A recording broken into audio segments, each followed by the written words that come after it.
Pourquoi faut-il un grand geste patrimonial, j'ai bien dit patrimonial et surtout pas architectural, pour sauver Notre-Dame? Beaucoup de gens sont indifférents aux matériaux utilisés, pourvu que l'apparence visuelle soit sauve. Et ils traitent de fétichistes ceux pour qui le bois est préférable et doit être utilisé le plus possible. Or, maintes raisons, symboliques, culturelles, sociales, écologiques, le montrent, compte tenu de la fragilité du monument sinistré, bien sûr. La flèche est un cas à part. Ce qui compte, c'est son esthétique, pas le plomb qui s'est révélé toxique. Mais il est important de révéler la double identité de Notre-Dame, qui est une cathédrale gothique, mais pas seulement, c'est aussi le dernier chef-d'œuvre de l'architecture romantique. La flèche est capitale. Pourquoi? Parce que c'est sa chute qui a constitué le summum de l'émotion planétaire. C'est là qu'on a compris que l'irrémédiable s'était produit. Or justement, c'est cette flèche, ce symbole, que spontanément le pouvoir politique entend confisquer. N'est-ce pas violent? Une cathédrale est une société de pierres polies, ajustées les unes aux autres, triomphant de la fatalité, de la pesanteur par cet ajustement et leur clé de voûte au sommet. Donc c'est une architecture qui exprime un vivre ensemble. En cas d'effondrement, mettre des voûtes coulées en béton détruirait cette leçon grandiose. À l'intérieur, des fûts de pierre s'élancent puis s'épanouissent en chapiteaux, souvent floraux, prolongés de nervures. Ces futaies minérales étaient protégées par l'armature d'une vraie forêt, c'était d'ailleurs le surnom de la charpente de Notre-Dame, défunt chef-d'œuvre de la charpenterie gothique. Pour Chateaubriand, ces forêts ont été les premiers temples de la divinité, et les hommes ont pris dans les forêts la première idée de l'architecture. Tout retrace les labyrinthes des bois dans l'église gothique. L'architecte chrétien, non content de bâtir des forêts, a voulu pour ainsi dire en conserver les murmures. Et au moyen de l'orgue et du bronze suspendu, les cloches bien sûr, il a attaché au temple gothique jusqu'au bruit des vents et des tonnerres qui roulent dans la profondeur des bois. La cathédrale synthétise le parcours de l'humanité, commencé aux arbres du jardin d'Éden, pour finir en ville dans la Jérusalem céleste. Tous les clochetons en haut des pinacles et des arcs-boutants du Chauvet le célébraient. En plan, une cathédrale représente une croix, transposition architecturale de celle en bois, bien sûr, du Christ, qui était fils adoptif d'un charpentier. Et comme le hasard fait bien les choses, le bâtisseur de la cathédrale, l'évêque Maurice de Sully, celui qui posa la première pierre en 1163, était fils de bûcheron, sa mère reprenant le métier de son mari à sa mort. Donc il était aussi fils de bûcheronne. Il n'y a pas de cathédrale sans nef ou vaisseau non plus. L'église, dit-on, est la barque de pierre. Il n'est pas interdit de voir dans la charpente une carène de bateau renversée sur une île de la Cité qui ressemble à un navire échoué dans la Seine, pour reprendre les termes de Victor Hugo dans Notre-Dame de Paris, qui est le livre qui sauva l'édifice au XIXe siècle. Ce roman multiplie les métaphores arborées. Hugo oppose la prodigieuse variété extérieure de ces édifices à leur fond permanent. Le tronc de l'arbre est immuable, la végétation est capricieuse. Ces puissantes bâtisses, dont nous avons expliqué ailleurs le mode de formation et de végétation, n'avaient pas simplement des fondations, mais pour ainsi dire des racines qui s'allaient ramifiant dans le sol.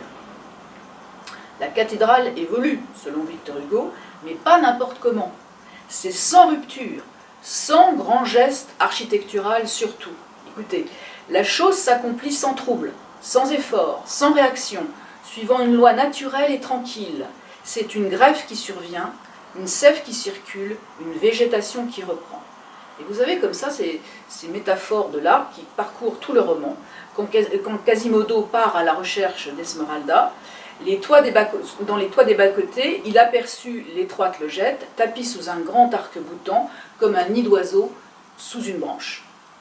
La cathédrale est aussi fille du temple de Jérusalem, dont on sait qu'on n'y entendit ni marteau, ni pic, ni aucun outil de fer pendant sa construction. Ça, c'est dans le livre des rois.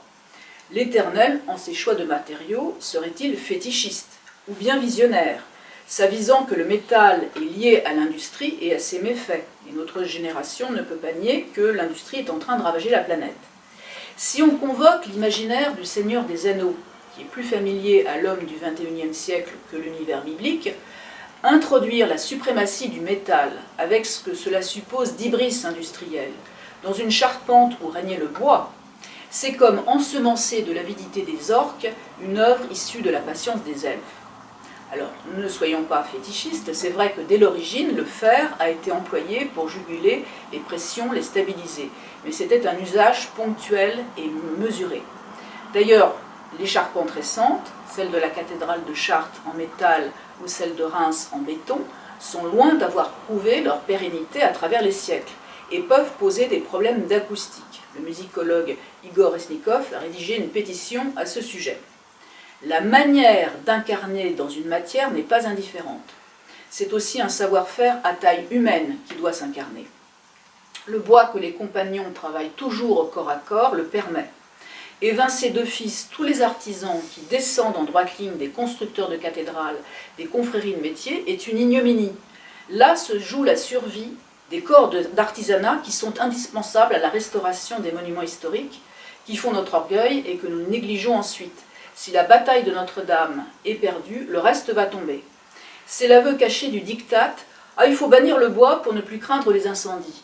Bizarrement, bannir le nucléaire pour ne plus redouter Fukushima ou Tchernobyl, ça on l'entend beaucoup moins. Bannir le bois pour Notre-Dame signifierait deux choses. D'abord que nous sommes devenus des minables, incapables de garder le trésor sur lequel ont veillé nos pères. Et on en est là. Ensuite, que notre vénération du progrès technique est inconséquente. Parce qu'on nous promet des maisons écolos en bois, des buildings, des tours d'habitation inifugées.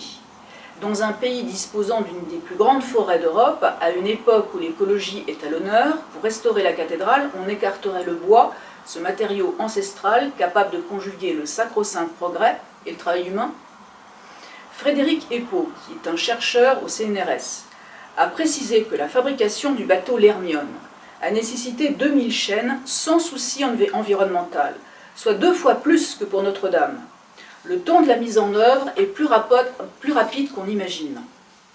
La construction de la charpente du XIIIe siècle de la cathédrale de Bourges aurait réclamé seulement 19 mois de travail pour une équipe de 15 à 20 charpentiers. Les techniques traditionnelles sont économiquement viables et rentables pour les petites entreprises. De plus, les bois équarris à la hache sont plus solides que ceux sciés. Ils se déforment bien moins au séchage. Les bois courts sont employés. Les pertes sont minimes, l'ouvrage est plus beau. D'où le succès de chantiers traditionnels comme celui de Guédelon, dans l'Yonne, près d'Auxerre. C'est un chantier médiéval expérimental qui construit un château suivant les méthodes du Moyen-Âge retrouvées par l'archéologie. Un tel chantier école sur le parvis de Notre-Dame avec des charpentiers équarrissant à la hache, travaillant selon les règles ancestrales serait spectaculaire, pédagogique et aurait un grand succès auprès du public. Voilà ce qu'il faut pour Notre-Dame, il faut un grand geste patrimonial. Alors il faut rappeler au passage le livre de Régine Pernoud de Latouche et Gimpel qui s'appelait « Le Moyen-Âge, pourquoi faire ?» Jean Gimpel est un spécialiste des techniques médiévales qui fut envoyé par l'ONU pour mettre le Moyen-Âge au service du tiers-monde. Il a parcouru l'Afrique, l'Asie, diffusant des techniques simples, économiques, facilement réparables et écologiques avant la lettre. C'est ça une cathédrale, ce n'est pas simplement un sac à touristes, mais c'est un écosystème qui est bourré d'informations spirituelles, techniques, économiques, politiques aussi. Parce que l'ouvrage de Pernoud et Gimpel montrait que le Moyen-Âge avait inventé des formes originales de propriété, assurant le plein emploi, la liberté d'entreprendre et l'impossibilité des monopoles. Alors il n'y a peut-être pas tout, mais quelques idées à reprendre. C'est peut-être aussi pour cela que certains veulent moderniser la cathédrale, c'est une manière évidemment d'amenuiser son legs.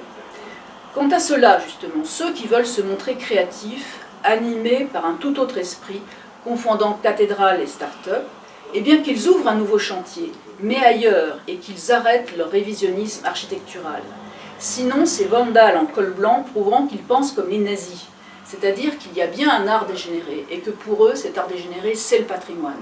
Et c'est la raison pour laquelle, sans arrêt, ils veulent que le patrimoine soit actualisé, soit remis au goût du jour, soit régénéré. C'est donc bien que pour eux, le patrimoine est un art dégénéré. Hugo s'en avisait déjà.